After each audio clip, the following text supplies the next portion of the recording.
Hello everyone, thank you for joining me for another video. I am very excited today to have PWBA star and assistant coach of the Savannah College of Art and Design, Miss Verity Crawley. Thank you very much, Verity, for joining me to chat today. Of course, thank you for having me. I'm excited. So this is something, to let everybody know what's going on, this is something I've kind of wanted to do for a while. Just have some different pros on for a little 30-minute chat. I've got some general questions that I'm going to ask to everybody just to kind of Okay. gauge some of the different responses.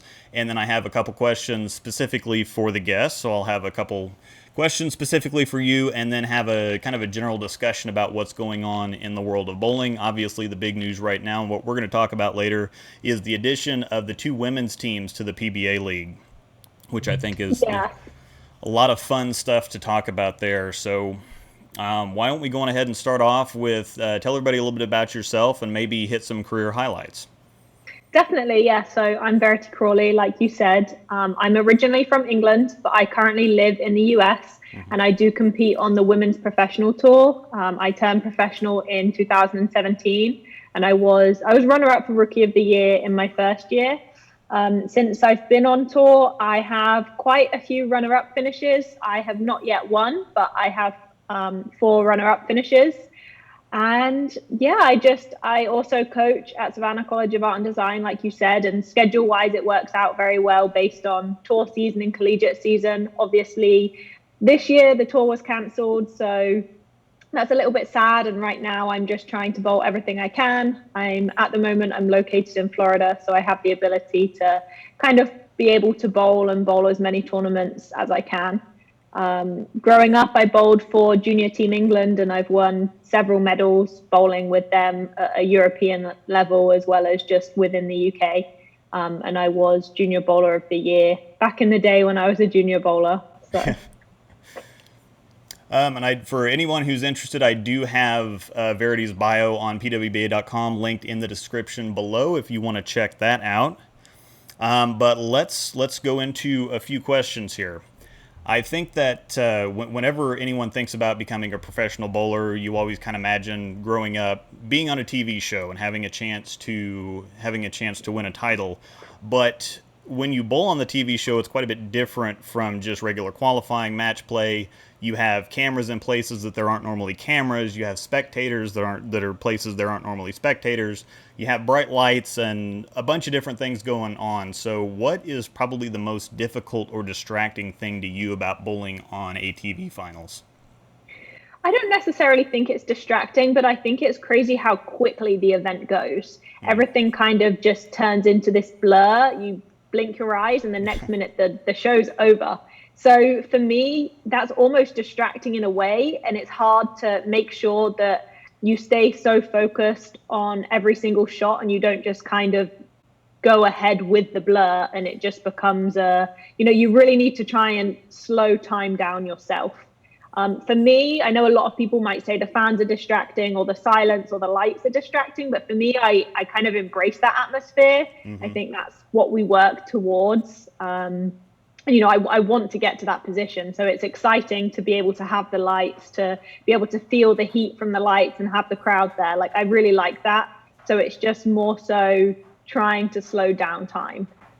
Okay, are there any things that you have special techniques to slow time down, or is that something that you just try to process things in the normal order that you would just bowling? I think the biggest thing for me is breathing, and that's something I use whether I bowl on TV or whether I'm just bowling a regular event, is Okay. to really control my heart rate. And the other thing with breathing is it really stops me from thinking too much, which, funnily enough, when I get on a TV show, I probably don't think enough, Hmm. versus in a regular tournament where my mind is constantly racing. But that breathing just kind of, it brings me back to the present, and I think that's what's important. If you're fully in the present and you're just focusing on that one shot at a time, then that's kind of how the time will slow down. Okay. All right. So you mentioned that you're from England and that you bowled a lot in Europe during your junior years. So what are some of your favorite places in the world to bowl? It's funny because I haven't really bowled in that many places, even though growing up in Europe, I used to travel to France and Belgium quite a lot. I would say that my home center back home is always going to be one of my favorites just because I literally grew up there. But that's kind of changed hands a few times now, and it still has a lot of memories and I still love it. But I really want to go back to a bowling center in Denmark because I had a lot of success when I last bowled there. I bowled the European Youth Championships there back in 2012. Okay. And although it was, it's not like the center really had anything special in a sense, but I just competed really well there. And then the other place I would say is I bowled in Hong Kong for the World Youth Championships. Yeah. And I would love to go back there. One, because I feel like I didn't get to sightsee Hong Kong enough. Two, I didn't get to eat enough food. And three, the bowling center. The bowling center was really nice. So that was definitely one of my favorites. But again, there's more places that I would love to go in Europe. I would definitely like to start bowling some of the European bowling tours if I can kind of fit it into my schedule. Yeah. That's something that for this year I was going to try and, figure out how to do that. But with Corona and everything, I'm not really sure what's going to happen right now. But that is on my agenda. I really want to go to Dream Bowl in Munich, and I want to go to Dubai and Japan and all of these other places. Yeah, I think Japan, I have actually never been outside the United States, and so I would really love to go. Japan's kind of a bucket list place, and I'm sure that London is stunning, so I'd really love to go there, but cool. All right, so this is one that everybody's going to want to know. They're fan questions. They always want to know about bowling balls, and you're fairly new to Storm Nation, and so you have an entirely new catalog to kind of get through and test everything out. So what are some of your favorites so far? What do you find yourself kind of going to the bag for the most often? Okay, so far I would say the phase 2 has kind of been my favorite from the get-go, but I actually feel like lately I've been using the physics a lot more than I have the phase 2, just because I needed something a little bit stronger. So the combination of the physics and the astrophysics has kind of been my go-to lately. And then I literally just drilled the nuclear cell, and I am now in love. Yeah. And I also just drilled the High Road Pearl, which I should have drilled a long time ago. But before yesterday, when I drilled these two, I would have said the High Road for sure. So I'd go physics, phase 2, astrophysics, High Road, and Pitch Purple is also one of my go-tos. I really like urethane, and especially when I bowl with the guys, I used to always find myself using urethane, whereas when I bowled with the women, I couldn't really use the purple hammer because I was with EBI. I couldn't really use it because it was a little too early. But for me, the pitch purple gets down the lane so much easier that I actually feel like if I was to have bowled on tour this year, I would have really had the ability to throw that pitch purple. So that's definitely another one of my favorites. Okay, and I think that's an interesting note to make for the PBA League later when we're talking about bowling with men versus bowling with women and the different transition and the different sequencing that you might have with some of the equipment. All right, so you have a lot of fans worldwide and people who would be very excited and nervous to meet you. But who are you a fan of? Who growing up did you kind of idolize, or who were you maybe nervous or kind of had butterflies to meet yourself? It's funny because growing up, I didn't really watch a whole lot of professional bowling. YouTube was there, but it wasn't as big.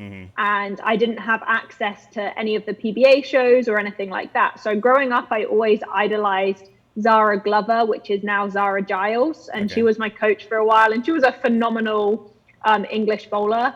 And then as I started to become a little bit more aware of the US and the whole professional scene, I didn't become obsessed with Kelly Kulick, but that was the one female that I always really wanted to meet because I kind of saw myself in her in terms of she was one of the ladies who hooked it a little bit more. She was very powerful. She was very athletic. So I remember meeting her for the first time at Kegel and I was starstruck. And then a few years later, I'm bowling against her on a TV finals for a PWBA title. And that was just kind of, it was a very dreamy thing to happen. But besides her, obviously, some of the greats, Liz Johnson, Leanne Hulsenberg, they're just the ladies that without a doubt I look up to because they're phenomenal. And then on the guy side, I've always liked Don Barrett, not just because he's from England, but I have known him for a long time and I've not seen him grow up because obviously I'm younger than him, but I've seen him transition a little bit from bowling in England to bowling on the men's tour. And I think that he's a great bowler, and what he can do with a bowling ball is very special. And I think that he has yet to win even more titles. Obviously Belmo, I mean, I think that goes without saying. I still, every time I'm around Belmo, I still kind of get that little fangirl. I don't think I've even taken a photo with him, because I feel like I get to that moment where I'm like, how am I going to ask him for a photo? So. Yeah, and I think that's one of the things, like I said, I wanted to do this for a while, but it seems kind of weird and obviously he knows who you are, but just kind of sending a message to somebody randomly out of the blue and saying, hey, do you want to talk on my YouTube channel, or trying to figure out if somebody's, when they're bowling, maybe they're in the middle of a block, or maybe you're always going somewhere and doing something, and I never really want to interrupt anyone. But I think that's why quarantine has been so good. I mean, there's been so many live videos during that time, just because everyone was at home. So everyone has the access to be able to just sit in front of their laptop and speak to people. Yeah, definitely. All right, so, and this is going to segue into one of the specific questions I have for you, but, and especially being one of the coaches for SCAD, what advice would you give to younger bowlers that are maybe in high school right now and want to bowl in college, or maybe even go on to the professional ranks? I think one of my biggest pieces of advice would be to work on your mental game, but more specifically is to learn about self-talk and learn the difference between negative self-talk and positive self-talk, and really how it influences you. When I was younger, that was something I kind of touched on, but I never really fully understood the concept, and I never really fully grasped how much it affected me. So I understood that I could talk negatively to myself, but I didn't realize how bad it was for me. So I never really made that transition quick enough into the positive self-talk and trying to really change that mindset. So I think that's something that, especially being younger, we tend to neglect that. And as a high school bowler, you're so focused on, well, I just want to strike. And obviously you get all of this advice saying, make your spares, make your spares. And don't get me wrong, that is all very important. But if you're telling yourself that you're going to miss the spare before you get up on the approach, then you're going to miss the spare. So I think that those two kind of go hand in hand. If you can get your mentality correct, then it will make everything a little bit easier.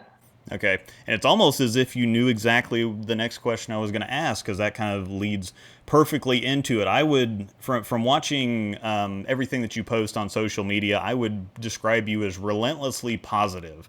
Everything is positive. Even when I can tell that you're kind of disappointed about the way that a tournament went or something, you always find the positive in it. You're always posting drills and fundamentals and exercising and things about that. So talk a little bit more, I guess, talk some about that already, but talk a little bit more about maybe a couple other points about that, because most people, when they go out and practice, they just want to take every ball that they have in their bag and try to shoot the biggest score. They don't want to do all the stuff that's maybe not quite as fun. So talk a little bit more about that.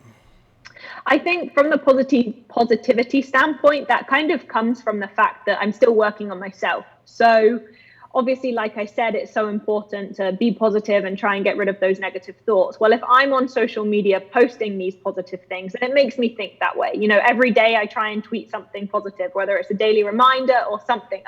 I've done this for the last couple of years, where I try and give everyone who's looking at my tweets something positive. But it's also for me, because I'm the one writing it. So I have to have that mindset to begin with. So partly that, and then the drills. Ever since I was younger, I've always done drills, and I like to think my physical game is pretty good, and I attribute that to the drills. So even though to this day I feel like my physical game is good, every time I come and practice, I still do the drills. So I post them because that's literally what I do. And, I want to be there for other bowlers to try and help them learn and grow. And that's just part of what I think helps you become more successful. And don't get me wrong, obviously, it's okay to go into a bowling center and just bowl 3 games. But for me, if you're doing that every single day, unless you're doing it with some specific goals behind it, it's not necessarily you're not going to achieve anything as much as if you're working on specific parts of your game. So it's more of just it's a learning aid. And I genuinely believe that the drills help, which is why I post them. Yeah, that's it really. Just want to help people. Okay, and I think that that's especially very helpful to build that muscle memory and to build things that you don't really have to think about, because when you go to practice, if you're practicing on specific things, it does free your mind up to actually pay attention to what you're working on instead of having so much maybe interference, I would call it, from maybe some bad mechanics or something else. So I think that Well, I that's think I think the biggest thing is if you go and practice and you're practicing your full approach, but you're trying to work on, let's say, straightening your swing, or you're trying to work on your release, you've got 5 or 4 other steps yeah. to get you, you've got 4 or 5 steps to get you to the release. And normally that release is going to be caused by something earlier on in your approach. But Mm-hmm. it's so hard to work on that release when it happens so quickly. Whereas you Mm-hmm. can do a foul line drill and you can literally just isolate that one Yeah. aspect that you really want to work on. So to me, that's why they're so good. If you want to straighten your swing, and you can do a figure 8 drill or a swing and slide drill, and Mm-hmm. it just gives you that feeling. And you don't have to do that the whole practice, as I don't necessarily advise that, but if you can start to get those specific feelings whilst you're doing the drills, then Mm-hmm. it's a little bit easier to implement it into your full approach. Yeah, that's those are some really good points. Last question before we get into talking about the PBA League stuff. So you've mentioned this on social media a few times, the flower that you wear in your hair when you compete. It's kind of your trademark. It's kind of your thing. So how did that get started, or what's kind of the meaning or the significance of the flower? Yeah, it's funny. During quarantine, I actually made a YouTube video with the whole explanation, just Mm-hmm. because it's not been something I've really explained to everyone. But it started when I was very young, and I really don't have I can't say, okay, I was 6 years old and I started wearing it. I don't know exactly when, and I've asked my parents, and they don't really remember. But Mm-hmm. the one event that really sticks in my mind was back in 2007. I bowled in Vienna, my first time bowling for Team England. So Mm-hmm. obviously, I was this little kid and I loved bowling. I didn't really know where I could take it. And I bowled, the first day of competition, and I bowled really bad.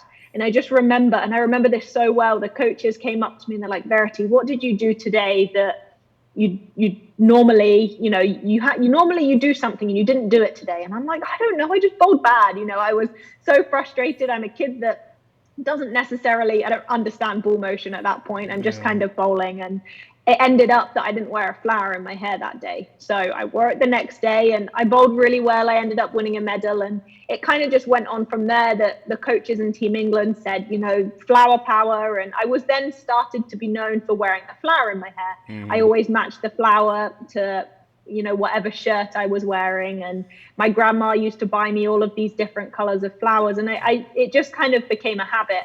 And then as I got older, I'm like, why am I wearing this flower? I just thought it was stupid and I was fed up of wearing it. But my mum's like, Verity, you have to wear it. Like, you blah, blah, blah. And it just kind of stuck from there. And now now I love it. Now it's part of me. And I remember either bowling on tour or bowling in college. And my parents would watch me on live stream in England, and they would send me a text message saying, you weren't on the live stream, but I could see your flower. We saw you. And Yeah. that just kind of, it made my heart warm, and it just made me want to continue wearing it, just because, one, it holds so many memories. But also I've just kind of learned to love it, and it's just now kind of a part of me. So I have that superstition to wear, well, I have to wear it every time I compete. Mm-hmm. All right, so let's go on ahead and talk some PBA League. I have the list here of all the names. There's going to be 2 teams. Kim Terrell-Kearney is one of the coaches, and Bob Learn Jr. is the other one. And they can draft from the top 35 in the points from last season. And so I'm just going to go kind of look at the names from that, and then there's a lot of points to make, a lot of stuff to talk about. So, and trying to avoid butchering as many of these names as possible. Starting off at the top, we have the top 10 will be Shannon O'Keefe, Danielle McEwen, Dasha Kovalova, Liz Johnson, Clara Guerrero, Jordan Richard, Missy Parkin, Liz Culkin, Stephanie Johnson, and Maria Jose Rodriguez. So those are just the top 10 right off the bat. I definitely don't think it's going to go like that. But then we're going to Brianna Cote, Shannon Pluhowski, Sherry Tan, Josie Barnes, Tanya Raumenper, Brigitte Poplar, Diana Zavialova, Valerie Bercier, Kelly Kulik, Sydney Brummett, Rounding out the top 20, followed by yourself, of course, at number 21, Giselle Poss, Sandra Gongora, Shayna Ung, Julia Bond, Aaron McCarthy, Rocio Restrepo, Ashley Galante, Jen Higgins, and then for 30 through 35, we got Jasmine Mason, Lindsay Boomershine, Daria Payuk, Jody Westner, Caitlin Simpson, and Daphne Tan. And the thing that really strikes me just looking at this list to begin with, there's only 10 that are going to be drafted, and before I even think about anything, I've already got 15 names in my head. So it's literally so hard to find just 10. Mm-hmm. And so obviously when they announced it, I'm super excited. And I think it's great for bowling. It's great for women's bowling. Obviously, there's going to be so much controversy over whether it was the right thing or not. But either way, bowling's going to be on TV. The women have an opportunity. So in looking at all things, that's a good thing. But I do not envy the managers, because picking those teams is going to be so difficult. Yeah, and there's going to be a lot of mock drafts out there, but even doing one in your head, and this is even aside from saying, well, I want 15 names on that list, but each coach is only going to get 5 of those names, and it's not like there's really going to be any snubs per se. There's going to be so many deserving women that are left off of those teams, that I don't. It's not just going to be 1 or 2 people that maybe should have gotten picked. There's going to be most of the list realistically. Right. And it's so hard also whether you go off points. I mean, if you look at the men's draft this year, it definitely didn't go in order of points list. And the women's list, I mean, you think about Rocio, she's 34th in the points list. And I would say that as a bowler, she's way higher than that. And that's just based off the season that she had. And I know she didn't bowl everything last year. So it's very difficult to take that 1 year of points, considering we haven't even bowled this year. Yeah. Everything this year could have been completely different, but you don't know that because we don't have a tour. So it's going to be interesting as to whether the managers kind of look at that point list or whether they completely disregard it. I mean, for sure that there's going to be certain locks. I mean, Shannon O'Keefe, Danielle McEwen, Jordan Richard, probably Liz Johnson, Kelly Kulick, like that. In my mind, they're solid. I would even put Dasha Kovlova in there just because of how phenomenal she's been bowling. I would put those as locks. And when you put those as locks, you don't really have that many people left to choose from. Yeah, and that's what really makes it interesting. And also considering that it is kind of a made for TV thing, and you're not bowling on brutal conditions, they're going to be challenging. But when it comes to maybe someone that's all other things being equal, someone that's maybe a more precision player that's a shot maker versus somebody like maybe Daria who has a little bit more power and can get in there and swing it with the guys, when do you start thinking about or considering those things? Well, yeah, that's the other thing is you're bowling with the men. So the lanes break down completely different. Do you think about that, or do you just try and create, the best female bowlers? The problem is there's so many good female bowlers. So the other thing that I've thought about is internationally right now, it's very difficult to travel. So for the likes of Sherry Tan and Daria, they're probably not going to be able to come into the country. And I think that's something that perhaps the managers will have already considered that. There is a chance that the players can reach out to them and or reach out to the PBA and let the PBA know that they wouldn't be able to compete. So obviously they haven't announced the date yet as to when the draft is, but looking at things right now, I see it very unlikely that some people would even be able to travel to the draft. So in my mind, Daria and some of the international players who aren't in the US right now aren't really included, just from the fact that I don't think that they could come. Yeah, and I think that they're probably trying to wait on releasing the schedule a little bit, because I think that there's some of the men that the same things had. Yeah, I mean, there's a lot of international guys that were chosen, and they might not be able to come either. Yeah, so that could also make it interesting. Something else that I noticed too is some of the women that don't bowl the full schedule, like from Korea, Singapore, places like that. Sherry Tan, for example, led the tour last season in average, but she only bowled about half the season. So despite her being 13th in points, and even though she's probably not going to be able to make it over for this, I just don't think that looking at it, like you said, just by the points list, I don't think that we're just going to see 1 through 10 and that's going to be it. Yeah, I don't think so either. And I think, again, it's going to come down to what do the managers really want? Are they looking for some kind of team chemistry and people that have bowled together? I mean, there's obviously a lot of Team USA bowlers that are on the women's tour. So do you try and combine some of those because they have the experience of bowling together? Or you also have those bowlers that have bowled for their national team? I mean, you look at Clara, you look at Maria, and you look at Rocio. The amount of medals that they have won for Colombia together is amazing. So does it make sense to try and get those together on a team? There's so many what ifs. Yeah, and I think this is something that you're probably really familiar with, being one of the coaches for SCAD. And this is kind of a collegiate format with the Team Baker matches, and it's not always about putting together the best 5 bowlers. It's about putting together a team. So, like you just said about trying to combine certain people and maybe have certain people on the team together, but this is all incredibly difficult to accomplish with just 10 selections. Definitely. The So. other thing that I did think about is that there's still a lot of women that aren't bowling right now because of COVID. And it makes me wonder, obviously, the draft is coming up quite soon. So do the managers try and consider who's actually had time to be out on the lanes? Or does that not really matter? That's another factor that could come into play. Okay, yeah. I believe the draft is on July 7th. It's a Tuesday at 4 Eastern, if I am correct, on Flow Bowling. So Yes. it is a fairly quick turnaround to consider all these things, to think about them all.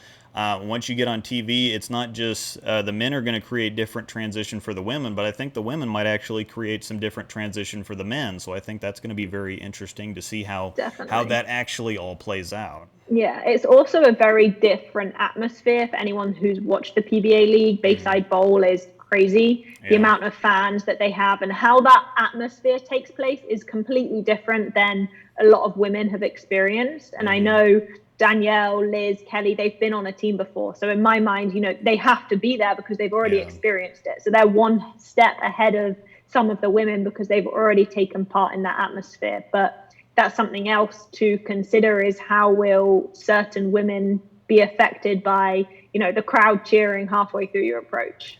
And I think that could be an advantage for some of the younger players, because of the popularity, how collegiate bowling is growing, and it's a pretty crazy atmosphere at a lot of these tournaments. Yeah. And so I think that's a good point, that the younger collegiate players like yourself, Daria, Diana, would be a whole lot more familiar with that type of an atmosphere, and especially with the format too, where you're just throwing a couple shots and that's it for the game. Yeah. So Yeah, tough one. I don't even know if I could pick 10 people yeah, because I mean I would love to throw myself in there, but when I look at the list, I find it hard to even put myself in there. and it Just based on the fact of how many there are to choose from, and you look at what everyone's accomplished, and I would love to be bowling it, but sometimes I look through the list and I'm like, I don't see myself in that 10. and how do you handle that from a player perspective? Because you always have to have confidence. You always have to feel like you're the person that everybody else is there to beat, whether you mentally know that or not. So for the ones that are on the outside and trying not to be maybe jealous or disappointed or upset, how do you handle that as a player if your name doesn't get called? That's a great question. I mean, I think in the end, you just have to embrace the fact that it's okay. And just because those 10 people got picked, that doesn't necessarily mean that you would never get picked or that you're not as good as them. I think it's just that realization that, you're not really being excluded. It's not like these are the top 10 women in the world. You don't know that that's how they've been picked or anything like that. So I, I don't really know, I guess, is the best answer to that question. Hopefully, you don't have to find out. But Obviously, hopefully, I don't have to find out. But at the yeah, same time, I'm just happy that there is something to bowl. So, yes, I would love to be picked, and part of me doesn't think I will. Which again, that's really negative, and that's not how I should be. And I should believe that I'm up there. I should believe that I'm one of the 10 best women in the country, and that I will get picked. But I also look at how my season was last year, and I find it hard to do that. It's the tough one. And I think just staying positive and just kind of being happy that there is something to bowl. And, if you don't get picked, it should just give that extra bit of motivation to work even harder, especially since, in my mind, there's an opportunity maybe in the up and coming years, they might add more teams. They did that with the men, they added 2 more teams this year. So if this goes over well this year with the women, maybe, extra teams will be added. And I think that it should just give that motivation to do something a little bit extra so that you can be picked in the up and coming years. And that's a good point I was going to make about the motivation is it motivates you to work harder, to try harder, and make the decision either a lot easier to pick you or a lot harder to not pick you. So we are actually at 30 minutes already, believe it or not. Oh, wow. So do you have any final points or kind of closing thoughts? Or it's a real shame that it took the canceling of the cancellation of the PWBA season. I think is probably had a big hand in this, but a couple years later, maybe we kind of look back on it and say, well, it hurts now, but good things still happened. Definitely. I mean, I think in the end, at least I'm trying to stay positive. I think that it will just mean that 2021 is bigger. We don't have a tour this year. So in my mind, everyone is going to be so much more excited for a tour next year. I would hope that everyone's been working twice as hard, and it should just make next year even more exciting. And it's tough, don't get me wrong. And it's easy to kind of lose that motivation right now because what do we have to bowl? But we have the Lucy coming up, so that's also exciting. And again, we're bowling with the men at the Lucy, and obviously the draft will have already been picked by then. So it's not like there's any kind of, if you bowl good at the Lucy, then maybe there's an opportunity to get picked. It is not going to work that way. But I think everyone just needs to support bowling right now, regardless. And obviously, regardless of whether I get picked, regardless of whatever happens, I think we just need to support bowling. And obviously everyone needs to stay safe, but it's more about just getting our local bowling centers open and trying to make sure that the sport still flourishes. Yeah, and I think it will be good for bowling. I think the buzz is going to be pretty big, so I think that this was a great decision on their part. I'm really looking forward to it. But thank you very much for joining me for the chat. This was a real treat for me. And for everybody else out there that's watching, if you have any other suggestions or anybody that you want me to have on for a show sometime, just let me know. And otherwise, thank you, Verity. I'll let you go. And I'm excited. I can't wait to see what's going to happen. Yeah, thank you everyone for joining, and stay tuned. My social media, I'll obviously try and post as much as I can about everything, maybe do a couple of live videos as well, or even do one the day they do the draft or something like that. So just stay tuned. And all Verity's social media accounts are linked on her bio on PWBA.com, which is once again down in the description below. So thank you very much. Thank you, Verity, and we'll see everybody next time. Bye.